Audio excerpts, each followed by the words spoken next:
आज समजतं लायनमध्ये पण फ्रॉड होऊ शकतं. लायन म्हणजे कुरमुरेंमध्ये बघा, एक पॅकेट कुरमुरेमध्ये एवढा ते बुक्का बुक्का असतं ना, तो निघाले ना.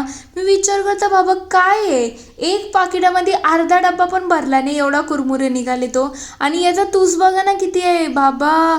मी विचार करता 100 ग्राम तो योच असेल. मग काय फायदा झाला त्या कुरमुऱ्यांचा. सगळा पैसा वेस्ट आहे बाबा. फ्रॉड आणि स्कॅम कुठेही आणि कधीही होऊ शकतात.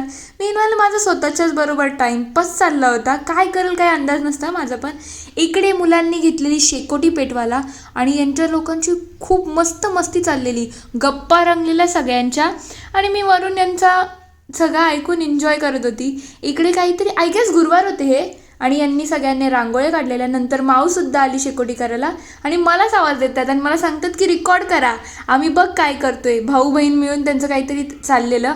आणि हे सगळं झाल्यानंतर माझं कधी काय चाललेलं असतं ना, हे मलासुद्धा माहिती नसतं.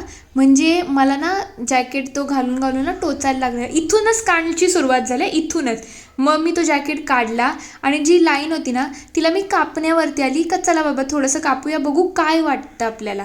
म्हणजे थोडंफार का होईना ते होतं का. त्यानंतर एक्स्ट्रा जे धागे होते ते सगळं मी कापून त्याला व्यवस्थित करायला गेली. पण तरीसुद्धा ते मला टोचायचं काही थांबत नव्हतं आणि त्याच्यामध्ये माझं डोकं अजून खराब होत होतं का मी काय करावं.